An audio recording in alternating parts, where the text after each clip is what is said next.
Welcome to the Filmed Live Musicals podcast, a podcast about stage musicals that have been legally filmed and publicly distributed. The Filmed Live Musicals website contains information on nearly 200 musicals that have been captured live. Check it out at filmedlivemusicals.com. And now, on with the show. Welcome to episode 32 of the Filmed Live Musicals podcast. I'm your host, Luisa Lyons, and my guests today are Ricky and Dana Young-Howze, who since March 2020 have written over 200 digital theater reviews. Welcome, Ricky and Dana. Hi. Hi. So lovely to have you here today. So to start us off, what made you fall in love with theater? I was the theater person first. I dragged Dana kicking and screaming into this. I'm a film person, and we actually met in grad school, and I was studying to be a screenwriter, and they were studying to be a playwright. I am what I affectionately call community theater trash. I grew up in a town where the nearest union, we had a union house in our area, but they only worked with New York and outside actors. The nearest place where if you came out of my college and could go anywhere was 50 miles away, so you would have been declared out of town.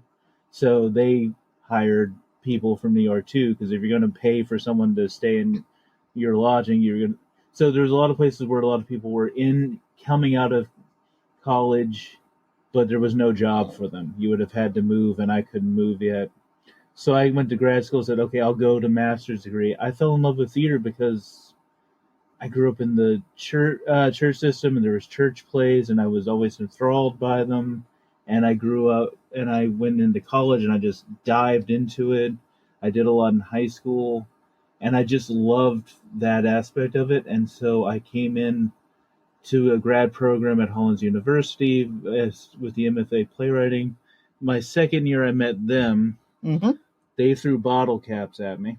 I threw bottle caps at their head. Directly at my head. That's how we met. I was trying to scare them away, and it failed. So that's also our love story on top of how we got in the theater. Well, I'm going to jump on this. And so a lot of our arguments came out, and this will be really important with how digital theater happened. Yeah. All of our arguments were screenwriter versus playwright, and I was a jackass. I was like, screenwriting isn't that bad. Playwriting is so much easier. It's the myth of, like, in film you get paid, right? Yeah. Like, we always have this thought process that filmmakers get paid and screenwriters get paid. And but playwrights have this idea where they're the whipped martyr, where, like, no one understands me and I work so hard, but people want me to make something more commercial. But, like, one of my professors in school literally said, don't pay the writer. You know, like, it was a producer's sort of thought process to don't pay the writer if you can avoid it. And a lot of my playwright professors were people who, quote unquote, sold out and went into film to get paid. So we had that. There was that argument going for about 5 years before digital theater happened. So then, fast forward. We get married. He moves to New Jersey. We get married. We're here for 5 years through. Was it 5 years before all this went down? Yeah, we got married Valentine's Day 2015. We hate Valentine's Day, by the way. But yeah, that's another story. We'll come back. We'll come back on that. 5 years go by. Yeah, it was 2015 and 2020. I had been working as a theater reviewer, trying to work and find a job as a theater reviewer because I got diagnosed with dystonia, and right as I came here. And all of a sudden, what I was doing was I was building sets and working as a production manager.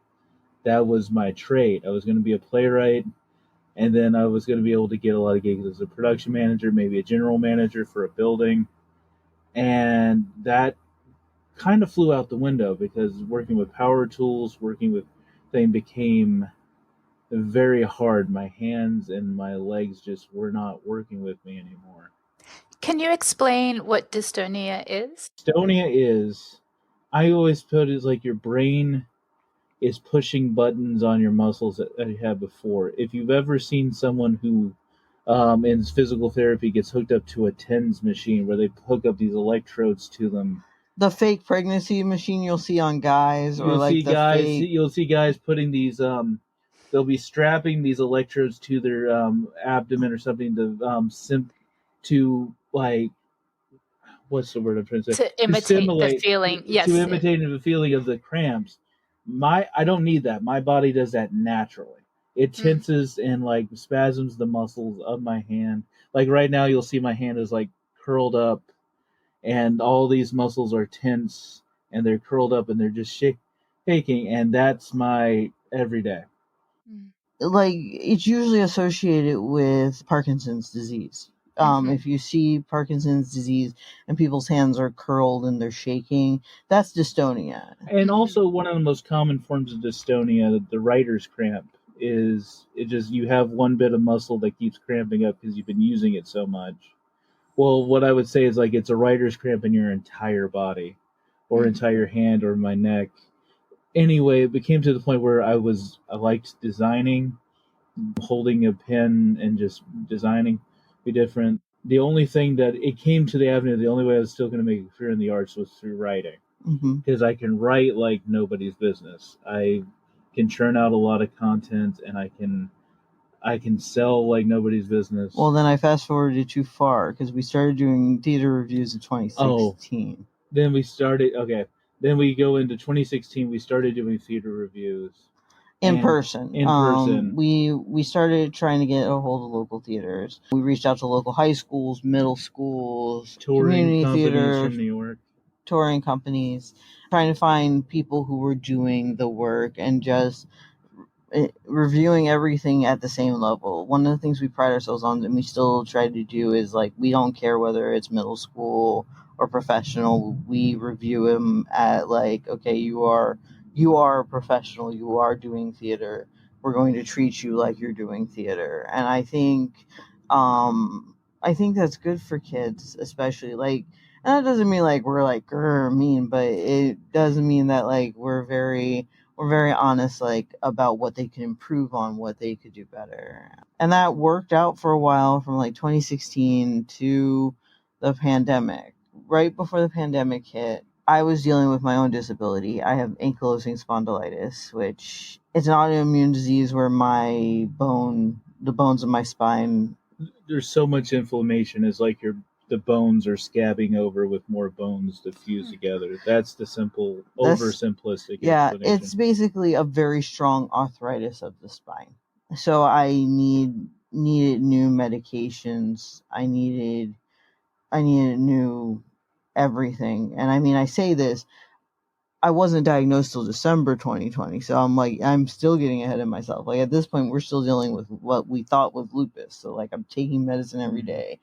I'm in bed all the time. I'm in pain. So like, I can't get a full-time gig. We're trying to make the writing thing work. And I'm substitute teaching, and it was getting so hard to substitute teach because I was using a cane, but I was getting so tired. I was literally counting the periods until the study period, and so I could just go run to the faculty lounge and sleep. It was getting to the point where I couldn't, and I got fired off of a job just because I was just so tired. I just let something slip, and then and so it got to the point where our 2020 actually didn't start with the pandemic. Our 2020 started with my phone got stolen, the windows in our house got broken, and Ricky got fired from one of his jobs. And so we're like, we quit. We're gonna quit. We quit reviewing. We're gonna quit being critics, at least for a while. We're gonna take some time off. We're gonna regroup, recenter, and figure stuff out. And then, to quote, I love these TikTok quotes about the pandemic, because you can't say pandemic without getting like COVID under your thing. And so they'll be like, a whole ass panda bear showed up, and I'm like, yes. Or a Panda Express showed up, and that's how it felt. So the Panda Express showed up in Friday the 13th, March 2020, and I'm like, everything shut down. We were like, Ricky's second sub job, we were like, yeah, you're not going to work on Monday. We already knew. We already were I like, was filing nope. for unemployment like before anybody else was. Smart. I think it was Saturday, March the 14th. After Yeah. we had already like we were fighting off the hordes for toilet paper. Yeah. I was already like, okay, this is just happening. They won't call subs back. It's just too crazy. Like, we actually made a call because we had enough money where we could have either paid the rent or we could have bought some supplies to kind of make it through what was going on. And we were like, okay, let's get supplies. And like, because we knew.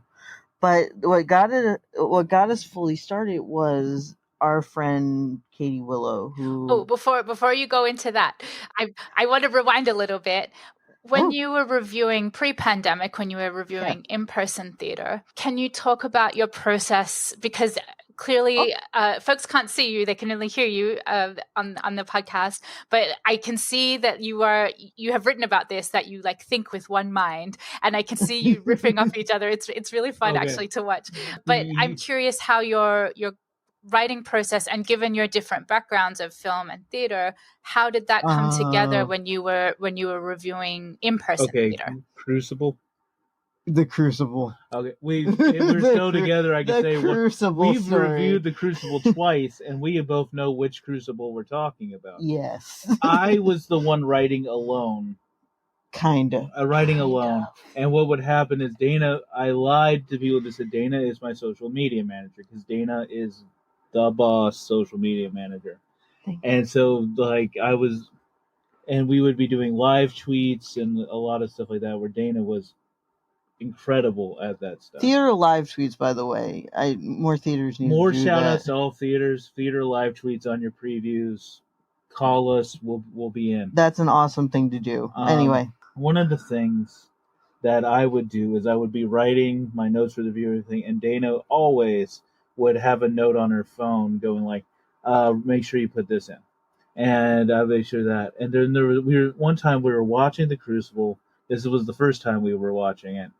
And I was looking at the high school was the first time? No, it was the second time. Sorry. Yeah, the first time was the live tweet at Cumberland Players. And that's when everybody said I was funny. Because I said tweets like, this is suspiciously looking like a witch hunt. And so when you have actors coming back going like, oh my God, you were so funny. I was like, why were y'all looking at the live tweet? Shouldn't y'all be working? Shouldn't you be doing the play? And I think the problem is, I think the director was a little miffed because we had been we cursed their solemnity, and we scorned their solemnity, and we haven't really been invited back. But for the one we're talking about the high school one, which is the second one. And I had been looking at this, and Dana had seen it once. I loved The Crucible. It was there, and Dana said one phrase that kind of went like, okay, we are both the reviewers of this because this is too good. And Dana said, I'm on Abigail Williams' side. I know. The reason why is because this was a 15, 16-year-old girl who was working, and then taken then preyed upon by a 40-year-old man. And in this society, she has no recourse. There's nothing she can do. Rape of the child that small doesn't exist, or if it doesn't exist, they're not doing anything about it. And she was fired when they found this out, and he's doing fine. And everybody would have, and if she had talked about that, they even say in the script, she would have hanged as a whore. Like, so Dana was like, I'm totally with it. Burn this down. Burn this whole thing down. Me too. And yeah, that's not the real story. We all know the Crucible, the play, and like the real what actually Salem. Happened is like Salem is a tragedy based on a whole bunch of people losing their minds simultaneously. We know witch hunts happen after diseases. I mean, diseases, wars. And it was just like a release valve. But the idea of like, when you're a critic and you're being faced with the production, and then you have the legacy of the script and what's literally there. And he unfortunately wrote a script where you're writing a script about a 16-year-old who's now 8, she started out at like 15, 16. She's now 18. And the only recourse of action she has against her rapist is to become the villain and to become the villain of the whole town. And I just realized it. And like, I went to an all women's college. I went to Douglas College at Rutgers University. And like, I can't unfeminist my brain. It just can't turn off. There's no off switch. And I'm just sitting there like, oh my gosh, that's all you could have done, right? Like, you can't go to the town leaders and be like, hi, he raped me. Well, you're a whore. You asked for it. You wore a dress. You have hair. Yeah. And you shouldn't have been wearing that bonnet. It was very. And so, Dana, this is where I realized that, okay, this is not written by Ricky Young-Howze. This is written by Dana and Ricky Young-Howze. And this is where the whole R&D happened, because we then just started putting everything Dana and Ricky Young-Howze, because Dana's insight into things was leaking so much into mine. I could have either started writing out exactly how much their ideas were getting into things. I could start to give credit, but then I realized it would be almost like 60% Dana's ideas and mine, or we'll just split everything equally. It was easier to write by R&D than it was trying to figure out whose idea was what, because we riff off each other constantly. And it got to the point where it's like, and then when the way R&D happened was, for a long time, it was like Dana and Ricky Young-Howze, because I am a feminist, and so I was like, I'm not putting the man's name in front of his name, but D and R. DNR has a very different. Yeah. And so when we moved forward, it was like, oh, R&D. That sounds. It was like research and development, R&D. All right, we can make this work. So the process we went with every script, and we brought this into the pandemic, was that we look at what we see what were they trying to do, and then we see, well, was it worth the doing? That's really the Goethe things. But then we add into the idea of like, what's the legacy of the script? See, you're explaining it very smart person. I always say, what were they trying to do? Was it successful? If yes, how? If no, why not? And that's usually how we go into every script. And you've just now heard the exact process of I write what it is. I take it. It's usually very well written and wonderful. And Dana looks at it and says, no one's going to understand that. Mm-mm. And no one's there. And so I have to cut everything. I take it back and I go, well, this is a bunch of just like drivel. And they go, oh yeah, it is, but just punch that up and it'll be fine. And then people go, oh, and then everyone goes, oh, you're so insightful. I was like, it was about 8 paragraphs before. Yes, filled to the brim with $7 words. It was just wonderful. And I'm like, I understand what you're saying because I know what these words are, but the average reader will not change the words, make them simple words. And so we've now gotten a more of a shorthand where we don't have to edit everything so much, because I know we've gotten a working rhythm. I do most of the typing because Dana's typing. I can type with 3 hands. We just sound sad now. I can type with 3 fingers. You don't have 3 hands. I wish I did. Maybe that other hand would be better. I would, of the 3 hands, but Sony would have 5 fingers between them. There you go. I could type with 3 fingers and 1 thumb on this hand, and Dana just. I can kind of thumb type with my phone, but it's tough. The arthritis is in every joint, and my hands are one of the places that got affected. This is actually a really good way to get into what we were working before. Is like we were having a hard time because of our disabilities going to in-person reviews. They were tiring us out. Working was killing me. Well, I mean, when we were seeing plays in person, like, we love seeing theater in person. We do. We do. We will never say like, oh, in person is better. And people like to assume that we just hate in person now. And it's like, no. But what would happen a lot is we would get an email or a Facebook message the day of a show, and like, we're a good 45 minutes from the nearest theater. And so like, if we're being told the day of, you're dealing with the fact that I'm disabled, I'm an introvert, I'm exhausted all the time. We both have like our mental health. We've been working on that struggle too. Yeah, and so like all of a sudden I have to go from today is a Dana pajama day to I have to people. Do I even look like people ready? Is my hair people? Do I have people ready clothes available in my closet? Did I do enough laundry to people today? And it was very much that. Yeah. And we would just, and so we love in person. We will be going back in person. We have hope. been for about 2 years. And we're hoping like 2022, like especially I'm saying March, but God only knows what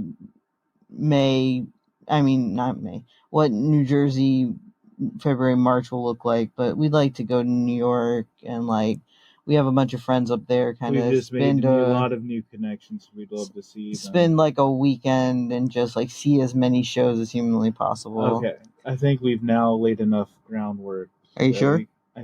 We could go throughout a lot of stuff now. Now, in like 1987, when I was born. No, this is so helpful, and so, as you know, I'm a cancer survivor, and it took a few years of my life to that I couldn't go to the theater in person, and because I was immune suppressed and couldn't be around the great unwashed, and but also what you're talking about, this like fatigue and do you have enough energy to be around other people and sit through a 2-hour show, and what accommodations do the theater have in place to accommodate a physical disability or intellectual disability? Like there aren't many accommodations in place to help people manage that. Like most theaters don't have elevators in New York, for example. We've dealt with that. We've had a big complaint about that with some of our local theaters. Like we get that you're trying to be historical, but your community, especially one of the other problems we have, and like I say we're youngish when it comes to like theater watching community, but like I'm 36, and like that's I say youngish, but like a lot of the people who were going to see theater in our neighborhoods were the older crowd, and I'm like, you're making them climb stairs, you're making them have to deal with this. I would see ladies and gentlemen who had like canes and walkers trying to get to the top row, and I'm like, this is not okay. It should almost be very much inverted, that bunch of accessible seating versus quote unquote normal seating. Yeah. You have it should be almost a 60-40 in most of these areas. Down in South Jersey, because a lot of it caters to a much older clientele, and like they kind of know who their audience is. They're built in. They're not going anywhere anytime soon. Mm-hmm. But they don't think about that. They don't think about disability use. They don't think about how you have to. And then you factor in cost, and like usually the cheap seats are in the back row. Of course. The good, the seats you can afford are always the worst, or you have to climb the stairs, or you have to figure out how you're going to get up there.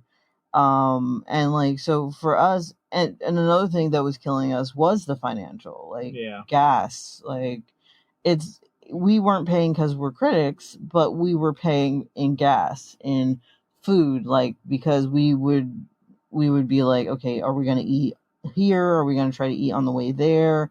This is a 45-minute drive. We don't want to get there right on time. And then, like, of course, shows never started at like 8:00. It would be like, be here at 7:00, be here at 7:15.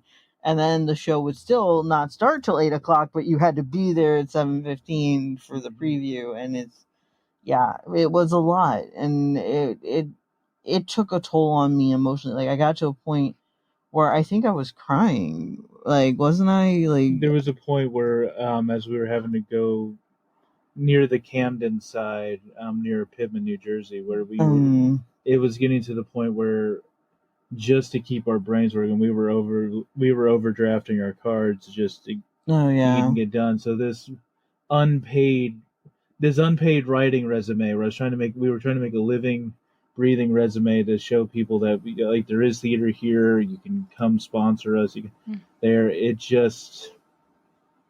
wasn't working. It took a lot out of us, and so part of the reason why we got, I mean, we can talk about our journey into digital theater, but I think one of the reasons we latched onto it so quickly was because it was more friendly for us, more friendly for our disabilities, more friendly for our wallets, more friendly for... All of a sudden, it was very achievable. Yeah, I mean, like, one of the...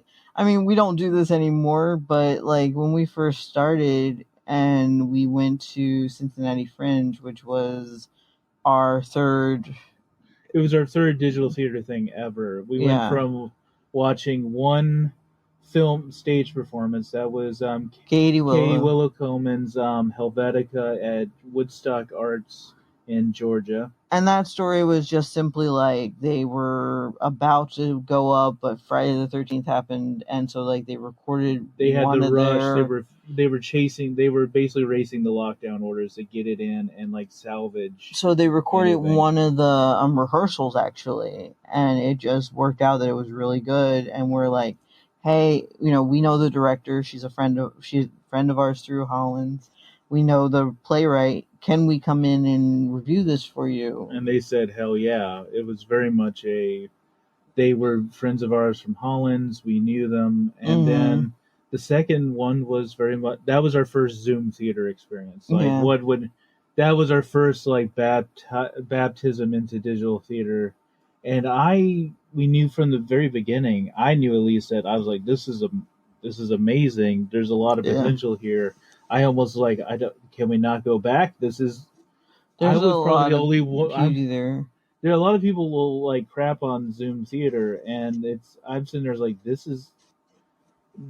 I'm one of the only people who was like, can we keep right here? This is really, really good. It proved a lot of fun things you could do with it. But what I was saying was when we went to Cincinnati Fringe, like one of the things we did that we don't do anymore is we were doing 5-6 shows a day. Because it was easy. You just kept them going, you're like, okay, we watched that show, we got the notes, great, next show, and you could just watch them back to back to back. And so half the reason we got to 200 reviews was just because we were able to get more shows, we were able to watch more, we were able to do more. Well, let's talk about why it was easier. Let's talk about any normal people, and if anyone's listening, why digital theater is very much easier for two people with disabilities like us.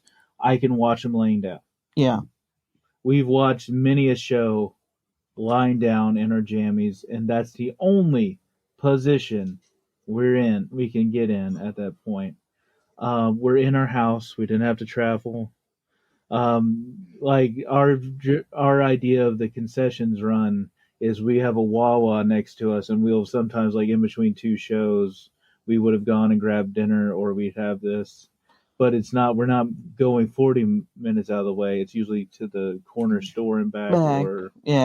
It is very achievable. We had noticed several times before to replace that feeling of having a live one-on-one connection with the audience. A lot of Zoom performances were requiring you to leave your microphone and camera on. Mm-hmm. And they wanted an interactive audience. They wanted an interactive audience, but it more made it seem like you were now a performer. Mm-hmm. Because the audience space that we had all agreed upon was just the silent, camera off, microphone off, so nothing kind of intrudes. And I understand kind of what they're wanting to do with their aesthetic, but what they didn't understand is for someone with disability, or anyone who might have something going on that you don't know about, that allows people into your home. That allows eyes into your space. Instead of a communal theater space in person, where we're all a group of strangers or a community coming together, and we're it's not. It's a neutral space. It's a neutral space created by the performer. The performer is borrowing our spaces. They're borrowing this little square of our lives, and people can peek into it. And because of a certain part of the Zoom culture, people can DM you if they don't like you, if they don't understand what you're doing. They can. It's more in Zoom than anywhere else. Can the audience take matters into their own hands, and screen managing and house management in a virtual space is such a small fledgling um, field. There's not a lot of training for it. So I saw a very potential problem. So I needed to write an article that's up on our blog right now talking about, I was just letting people understand that when you're asking us to do this, this is what you're asking. You're asking us to live stream our disability and perform it. You're actually putting us on blast across the world. Mm-hmm. And maybe that's not okay with us. As a performer, I am a former actor. I'm a clown. I love performing in front of people. But when it comes to my disability and I'm watching something, there's a different level of self-awareness I don't need to have. But now all of a sudden I'm aware everybody's looking at me. This camera is on me. And and as my threats clearly displays, I have multiple things co-opting in my brain. I like to say I'm just kind of have a bunch of roommates in my head that live rent free, and we all have to work together, and we all come into the theater together. And so we wrote this article, and I said you need to allow certain people to opt out of leaving their screen off if they can't allow that. I was thinking about people who might be on oxygen who are watching digital theater. I'm thinking about people who are caretakers of a child or a parent or a spouse. I was thinking about people who needed I cannot have my camera on, or I can I can't have my microphone on. I can have my camera on, but I can't have my microphone on. And so I made little Instagram squares that are up on our. You can get them on our website. On our website, you can steal them. They have our logo on them, which is basically, it usually says, "I have a disability, so I can't keep my microphone and camera on, but I'm still enjoying the show." We have red. It's like red light, yellow light, green light. So we have a red light, which is I can't leave my camera and my mic on. Yellow is I can't leave my camera on, but my microphone is still on. I'm really seeing the show. Mm-hmm. And then a green light of I just had to turn my camera off for a second. I'll be right back. And I'm in. And it's like telling the performer, it was like, break a leg. I am watching. I am looking, but I can't participate in that way. I think a lot of times people forget, and I mean, this is one of those like R&D reveal the dark secrets of their existence. Like, we both have very severe diseases that cause exhaustion, and one of the things that'll happen is one of us will fall asleep whether we want to or not, no matter how amazing the play is, no matter how amazing no matter how great the show is, no matter how great the writing is, no matter how great the acting is, we just will be terminally exhausted because something will click with one of our diseases. We're both held together by pain medications and duct tape, and sometimes not even the good duct tape. I know, it's like I would say duct tape and hope, right? Is holding us together. Sometimes, like, where's the duct tape? We don't have we're out of duct tape. We're out of duct tape. Everybody sound the alarm. And so what would happen is, like, one of us would tap out while the other one would go in and watch the show, and that's happened more than once. And like, I've done it. I've done it, and it's just like we just take turns because you just have to. And so when they require you to have your mic and your sound on, they're expecting both of us to be there, and that's not always possible. I think this is really important going forward as digital theater finds its ground and as it gains more traction, that it's not just about accessibility is not just about providing ASL interpretation or captions. if you are having an interactive element where you're requiring your audience to be on screen, having an awareness that your audience may not want to be on screen, and honoring that it's okay, and it's not about not wanting to participate. It's not about, I just don't want to be on camera. I'm camera shy. Like it's much bigger than that. And how practitioners can incorporate that knowledge into how they build their shows. A lot of the content that I have watched has not been interactive. It's just been like, put it on a screen and, sit back and enjoy it. And I can be in my pajamas and sit with my puppy and everything's fine. And I love that. But in shows where I have been required to be on screen, it is much more of an effort, because it's like, even just putting on a filter requires like tech knowledge or having the right computer system. Like I discovered my computer, even though it's like fairly new and has the most up-to-date operating system, you can't blur my background on Zoom. So like, if I'm going to be on call, I need to be in a space that's appropriate for other people. Like you say, people are coming into my space. I think that's really interesting. And I will definitely make sure to link to that article. We'll send it to you. Thank you. Yeah, I'll put that in the show notes. We tell everyone, steal the images. I mean, they have our logo on it, but besides the vanity, ignore our vanity completely. It's still like an important thing to say. And I'm so glad that you have created that resource, and I hope that there's a tip jar or the like for people to contribute, because that is time and energy that you have spent too.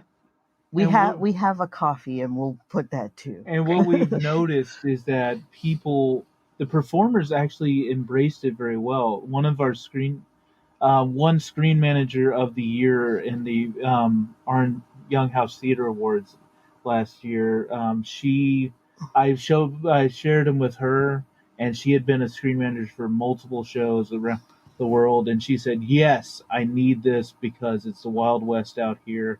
I remember calling out. There's a wonderful show called Betsy Carmichael at the Bingo Palace. You play bingo with Betsy Carmichael, and you're playing it live. A fabulous drag queen of epic proportions, and she is amazing.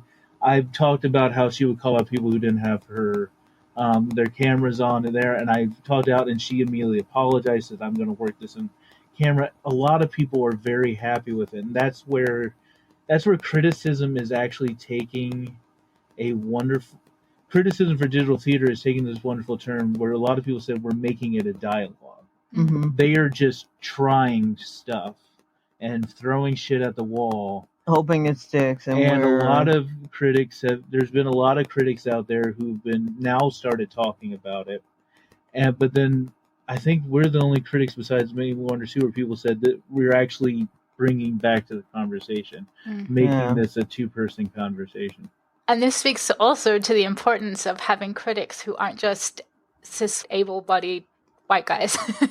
Because we need these viewpoints to show that the audiences that are watching are not just cis white able-bodied people. That was one of the fights we've had before, and I will actually throw this to Dana, because Dana's been having this fight as a black female presenting but agender person who has been fighting for visibility.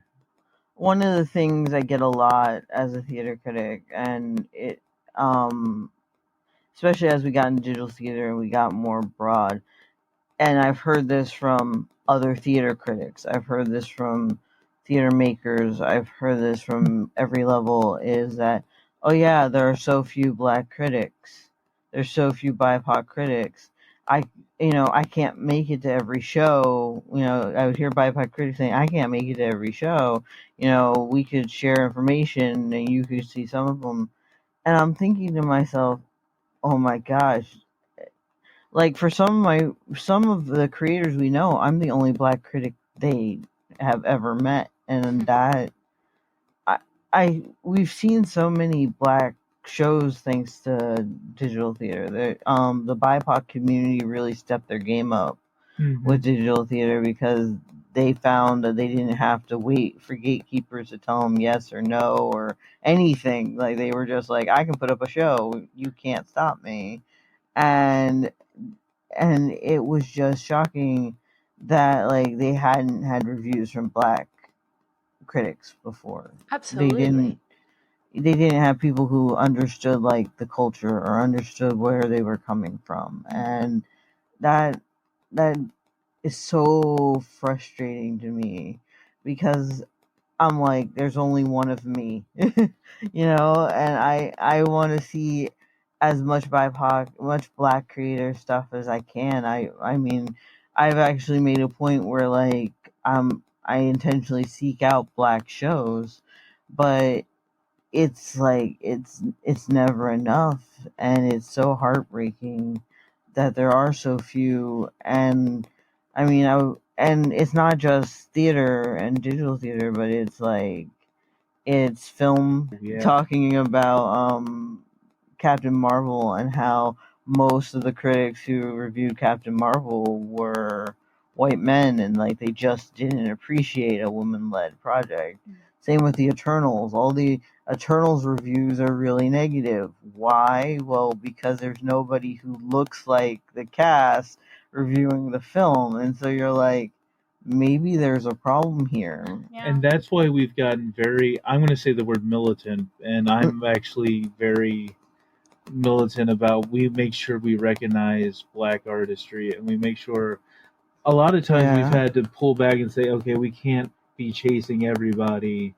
We can't, you know where our email is, put the press release in and we'll get it. But we always have for queer and Black queer, projects, Black, disabled, we will search. We've been searching that stuff out. We still search all that stuff out. We try to intentionally seek them out and try to make sure that we're including them in our conversations constantly, because I think people forget about these groups, and we are loath to think why. There's no good reason why to not include the disabled, the LGBTQ, the BIPOC. Well, it seems like it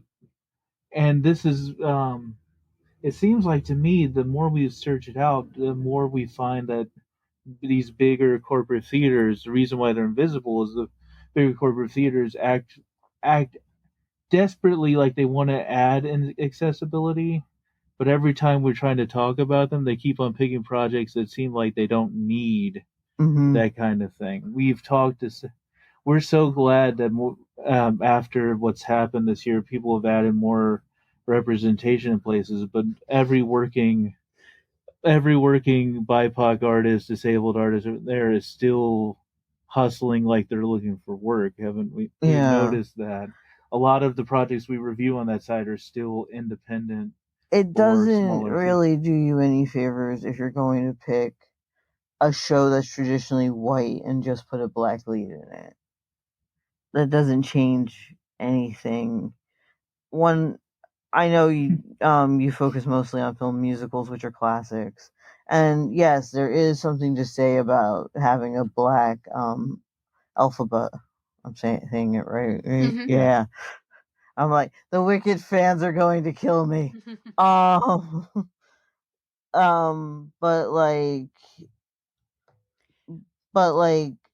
there's also so many new works.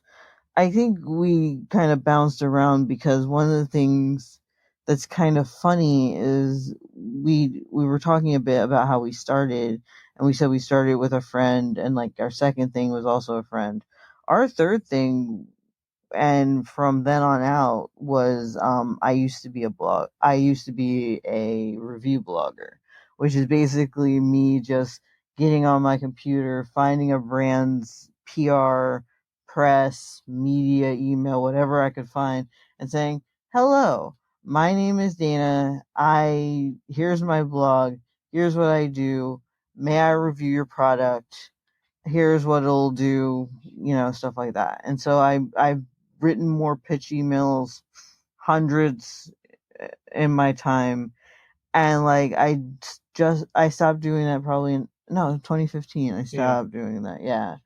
And so I kind of took that same energy into digital theater, and I'm like, okay, fine, let's do this. We're theater critics. We're in the middle of a pandemic. Everything's closed. We notice you're doing something digital. We would love to come in digitally to review it. And that's how we met most of the people. It's funny because everybody tells the story like, we don't even know where y'all came from, and all of a sudden, you showed up, and I'm like, well, because I found somebody connected to you, and I found a back door in. Like most of our first initial connections were through our alma mater, through like people we knew, but a lot of it was Dana going, "Hi, it seems like you're doing a show." Mm-hmm. And when we did our first Cincy Friends, we would find out where they're going next. But Yeah. like, a lot of it, and I will point directly to Dana, this person, a lot of it is Dana is like a bulldog with a scent in their nose and will find you.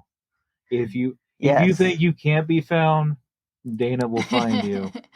And that's why a lot of like Black Lives Black Words or Elements is like, you just dropped out of nowhere. We didn't even know who you were. I'm like, yeah, I knew who you were. And like I can find the emails, I can find all this. We could tell you horror stories of finding emails. I feel your pain. It's just research from the newsletter and finding shows that are streaming each week. It is incredible how many companies or theaters do not have contact information or do not have like the basics of ticket information on their website. And I have every week, I put out a weekly rant. Please put information on your website. People ask me what's the first thing they could do to boost their sales, and I would say before you even ask for consulting from Dana, who's a social media guru, have an email you check frequently and a phone number that gets answered. Mm-hmm. And a website with showtime, show name, how to buy tickets, if it's available on demand, is it live streaming? There are so many places that do not have that basic information, and I'm like, please don't complain about low ticket sales because you don't have the information available on your website. I was gonna add that one because those are the three things, and a lot of it was hard because you are also talking about companies that were brick and mortar before or heavily relied on that kind of PR, who would usually throw out a mailer to their subscribers. And the subscribers would show up, and so they got comfortable with that. And then you're moving into a wider brand. And we keep on, as we've been seeing now, as we've gone to where a lot of people doing digital theater, people who want to, not necessarily have to, we found that those people are really good. They've taken some lessons and learned what to do. But it seems like we're seeing also think pieces for like American Theater Magazine saying like, oh, well, the jury's in. We all don't like it. It said, well, you were all people who had a massive subscriber base and $500,000 budgets. Of course you don't like it. That whole stage was built on doing these big cast things that sold out immediately by having people who packed buses to bring in. You were tourist trap destination. And that article the sample size is 64 theaters out of the hundreds of theaters across the United States. It doesn't include independent contractors. It doesn't include people that were freelancing and creating their own work. Like that article made me so crazy. It had some good points, but also like it was such a tiny sample size and its conclusions were insane that to be able to conclude from 64 theaters, virtual theater is not a thing.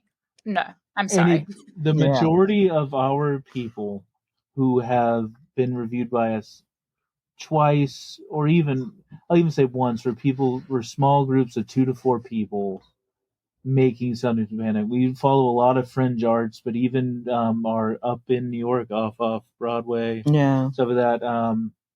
4 people, and they're small independent. They rent the space. They're not huge artistic directors, and it's not the same clientele as everybody thinks when they think theater. And I think people count them out, and they shouldn't. You would get a much more realistic view of what the theater is, and it would scare the crap out of all of us if you notice that all the people who are making digital theater in the pandemic, a lot of them were the fringe artists, the independent contractors, the people who had to, because there was going to be no support for them. Mm-hmm. These were the people who had to make digital theater because they needed to eat. They had to make digital theater because it was digital theater or starvation, and the places that said they could close their doors and do nothing could, because they were resting off the salary that they already had, and they had the salary to sit back and fundraise and see what was going on. And what they probably did, and I would bet you money, is the reason they didn't make money off the digital theater is they convinced their subscribers, hey, if you stick with us, if you stay subscribed, and you buy this special pandemic discount subscription, you can see plays as soon as we reopen. And it convinced a lot of people to just hold out until they reopen. A lot of theaters in our area have been doing that. They've been doing the $50 a show.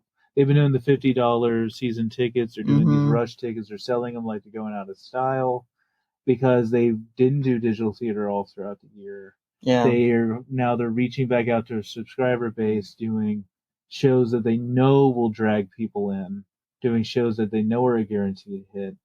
And what should scare everybody in the world is that if in-person theater was that popular before, you shouldn't be having to almost give it away.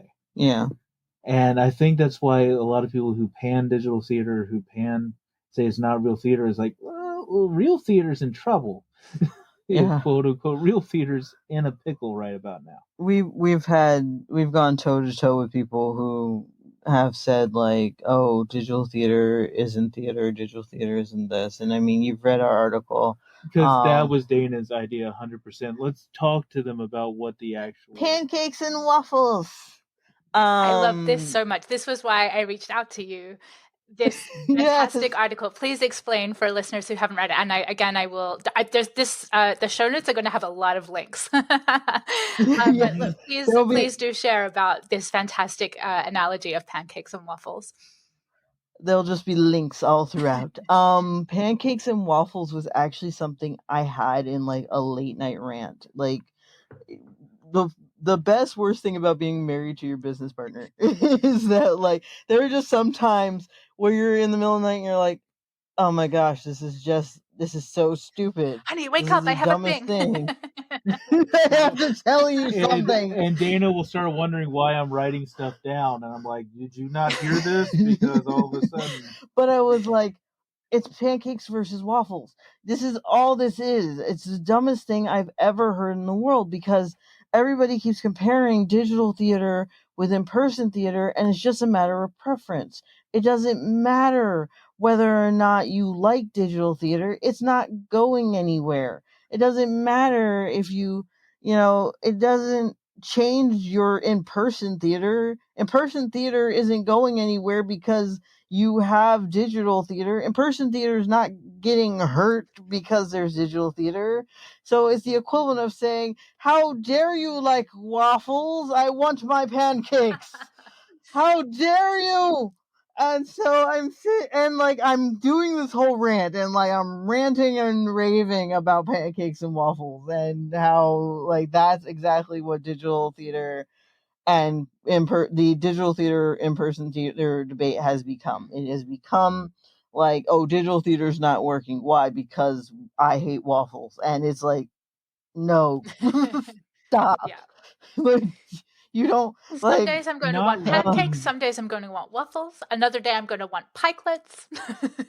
Yeah, it's like they're all breakfast foods. It's fine. And it was just a silly thing saying I don't like it means it doesn't exist. Yes. And then the only thing that was worse, and reason why we had to decide to point and laugh at these people, is we got so tired of people quoting dead white guys to us Oscar Wilde would look at this little brick that we have called a phone and see that it's playing theater and throw it away because it looks like witchcraft.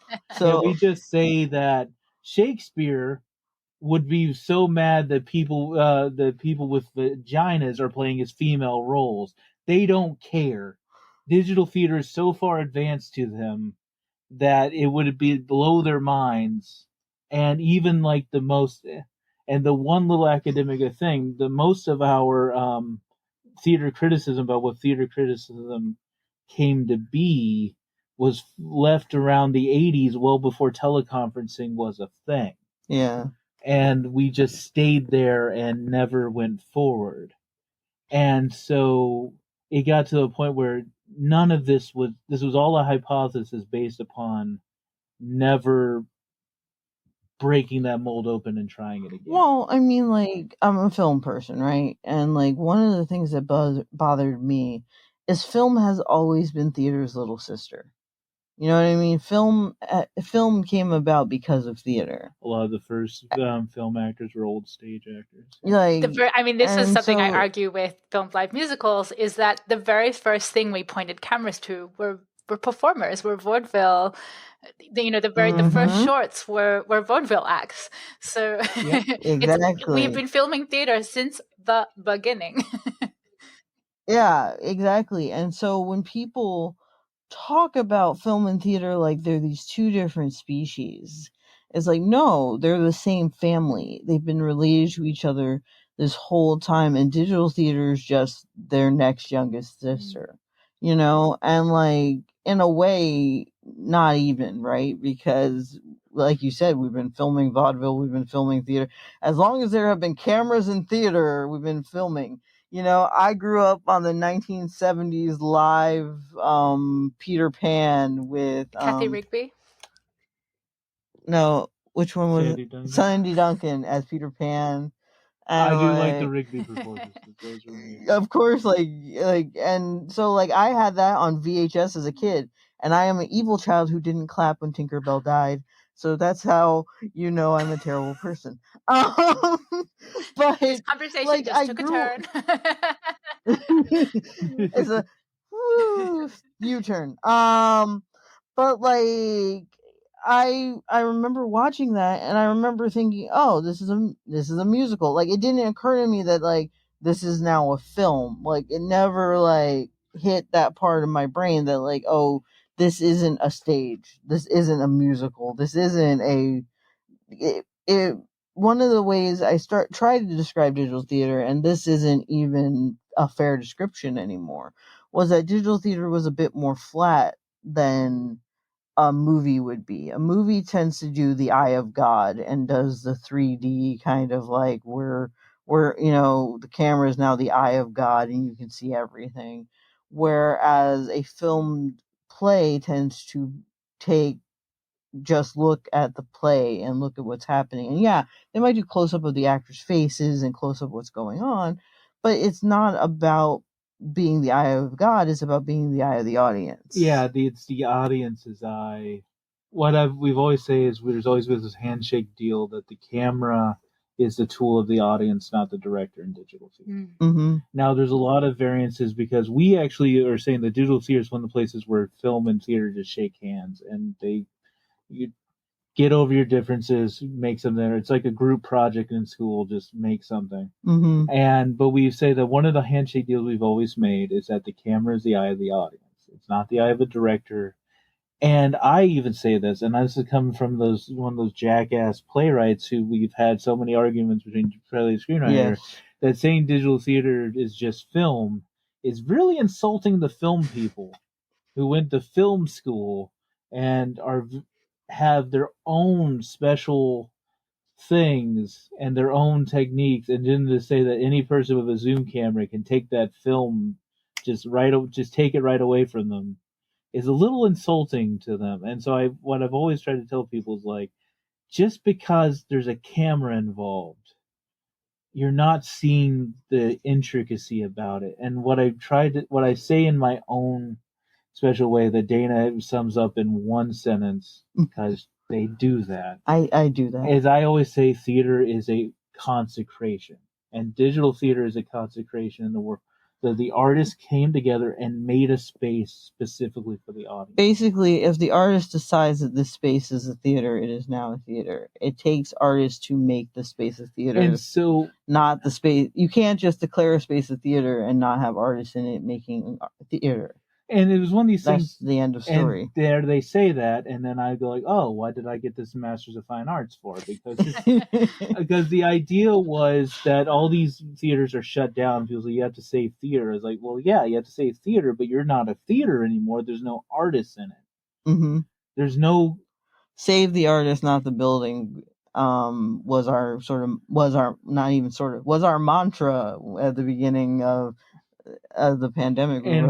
We've centered our whole idea around this. When people say, "Can you share my fundraiser out?" or this, we will give priority to artist fundraisers instead of building fundraisers. It's like we would love to save theater number 1,000, but we know artists actually need it and would survive on it and need to eat.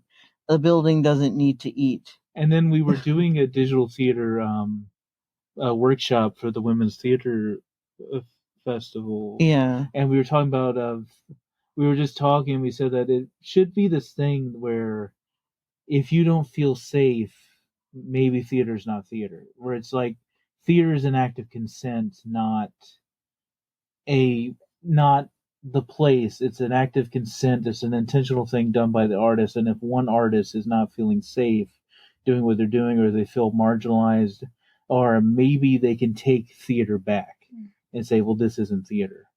And and it was really well received. And it's just because in digital theater it happens all the time. When all the artists turn on their cameras and they create a Zoom room that was not there, it'll disappear when you leave. I've never seen something more ephemeral in my life where even the physical space doesn't exist anymore. Mm-hmm. And it exists in this 4-dimensional space where it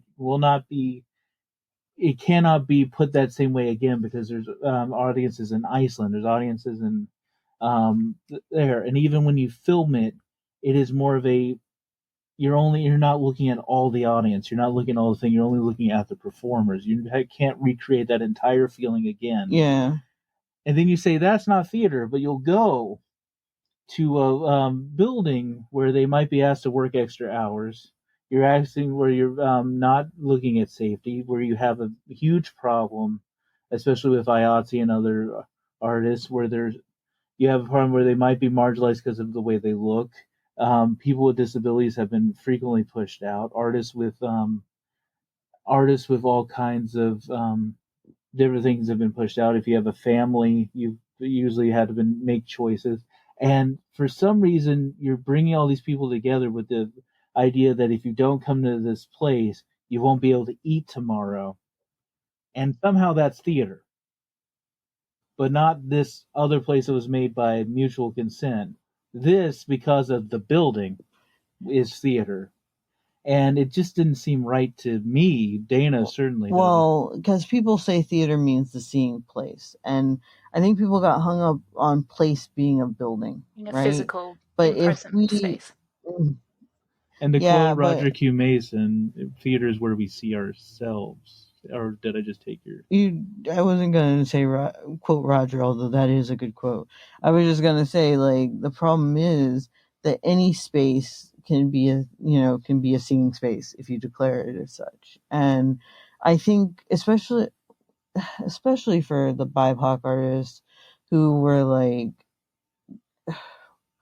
the gatekeepers were the problem, right? A lot of times when I was speaking to BIPOC artists, and I tried to have I had two BIPOC roundtables where I brought together Black artists. I tried to get more than just Black artists, but it wound up being mostly Black artists.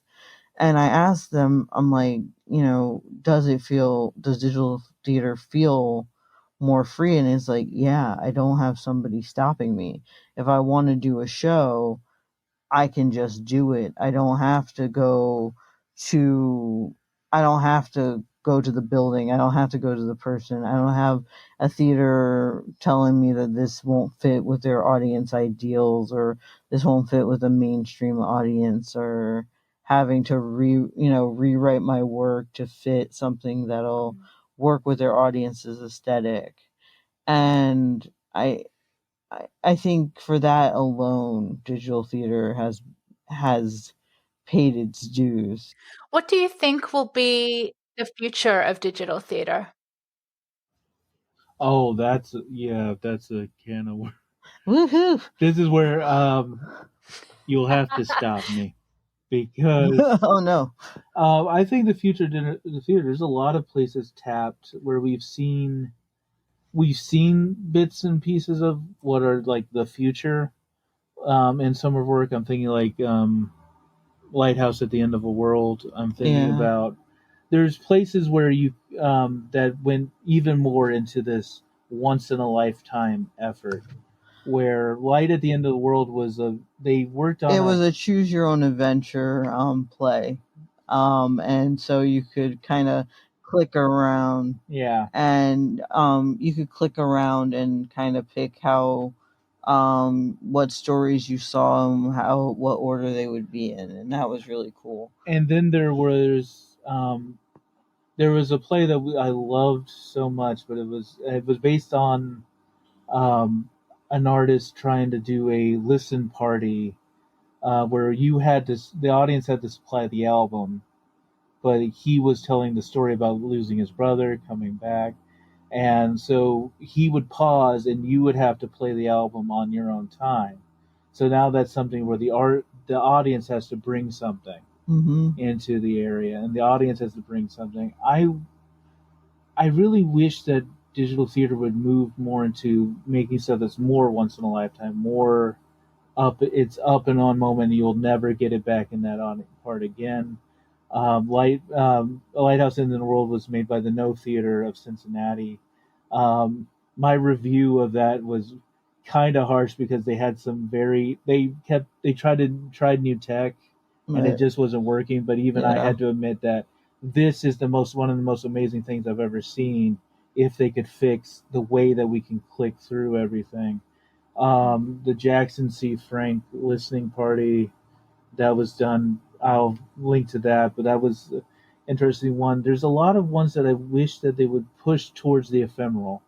I think the future of it could be a push towards.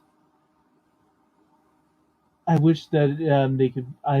I would love to see stuff on multiple screens where you had to have 2 different iPhones, 3, 4. I wish that you could move towards that, but then you could pull back.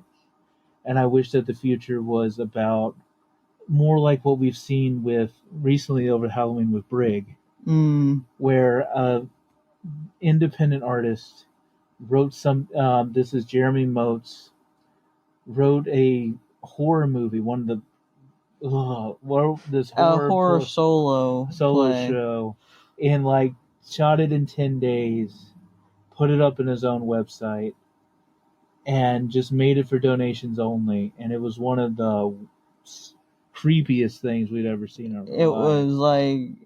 It was shocking and beautiful. I think for me, one of the things I hope for digital theater is that people start leaning in on demand. I think whether or not you go full digital or whether or not you're just recording your stage show, right? If you can get into on demand, you can get money on the back end. So financially, right? Like, I'm a marketer at the end of the day. I'm the artist, they're the marketer. And so I'm like, that's just marketing 101 to try to get money on the back end. Like, why wouldn't you record your show, put it on video on demand, get a second audience, your first audience to be like, oh, good, I get to watch it again. Like, and lean into that. But also, like, invite more people into your space. Like, how many people don't even know theaters exist in their own small towns? Like, I've lived in Mays Landing, New Jersey, which is where we live, since I was 12 years old. Technically on and off since I was a baby, but officially since I was 12, military brat. And I didn't know about half these theaters that are like 45 minutes from me. And now imagine you have video on demand and they're sharing it on Facebook, and then they boost it to like local, and then you're like, oh my gosh, okay, and I pay $10 and I can see the show, and it's like, oh, I would love to see that in person. Like, you're missing out if you're not doing that as a theater to me. Like, you're missing money, you're missing an audience, you're missing, and so it bugs the living hell out of me as somebody who, like, you could make money, you could make audience, you could just be doing more. And there's so no reason why, if playwrights wrote original works and they made them for the video on demand, to create some kind of residual contract to have it up on your website forever, or up where they're up in a space forever, and you could still be making money, and you could still like be making money through your things. And I think a lot of companies are working towards that now. We're seeing that trend towards it, because a lot of what we've been seeing recently were video on demand, or what we call aftermarket back end products. So I think the future, I would love the future to see more art, as more people leave the digital theater that didn't really understand it, as in person comes back. I would love it if there's artists who can play with the formats, play around, but also that the theaters that theaters would see this great marketing potential to have a back end, to understand that they can coexist with your in-person products. You don't have to. It's not one or the other. It's both. Like, that's the other reason I said pancakes and waffles. Use every tool. Oh, absolutely. You are speaking magical words to me. I could keep talking with you both for hours, but we're running a little short on time here.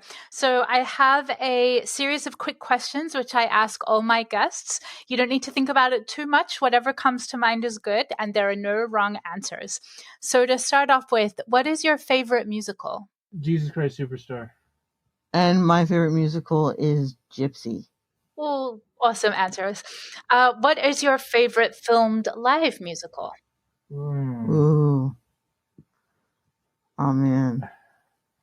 Okay, does the TV doing the specials count?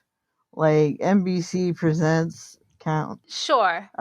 Because, like, I would have to dig through my reservoirs for something better, but I was gonna say the Wiz on NBC was, like, earth-shattering for me. Oh, it was so good. With Cirque du Soleil? Yeah. I'm so mad that didn't eventuate into a full production. Me too. That it was meant to, like, come to Broadway, and it hasn't happened yet. It needed to. It was so good. John Legend playing Jesus Christ Superstar, it's now the standard. Every other Jesus Christ Superstar needs to fall in line with this one. It changed the game. And this is from the person who owns the 1990s. Yeah, it's all crap now. Like, worn out VHS of Jesus Christ Superstar. So yes, it was definitely like, that's the only one now. Yeah, so good. One of my favorite TV live musicals of recent times. So we've talked a little bit about this, and try and keep it succinct. A filmed musical is not exactly live theater, and it's not exactly film. So what should we call it? Digital theater. Digital theater. Yeah, that's a name we've been giving everything. So digital theater. Where do you stand on bootlegs? Oh, man. See, I come from a community where the bootleg is part of the everyday culture. There's a part of me that's like, unless the copyright police are coming for you, unfortunately, there they are. But in a world where they're not filming it themselves, I understand why the audience felt the need to do that. The bootleg is a supply meeting a demand. So if you have a problem against it and you make decisions, you should take this as a cue that people want to buy your show. You could be complaining, or you could be making money. Those are the numbers, crunch them as you will. Yeah. Ricky and Dana, thank you so much for your time today. It has been truly a joy to chat with you both. Filmed Live Musicals makes musical theatre more accessible, brings joy, and creates a sense of connection for audiences around the world. With thanks to patrons Josh Brandon, Elliot Charles, Rachel Esteban, Mercedes Esteban Lyons, James T. Lane, Al Monaco, David Negrin, Jesse Rabinowitz and Brenda Goodman, David and Catherine Rabinowitz, and Beck Twist for being a part of spreading the love of musical theatre. If you would like to join, you can do so by becoming a Filmed Live Musicals patron. For as little as $3 a month, you'll receive early access to the Filmed Live Musicals podcast, early access to site content, and a weekly newsletter with info on upcoming streams. Visit patreon.com/musicals on screen to learn more. You can also leave a review on Apple Podcasts and follow us on Twitter and Facebook. Thanks for listening.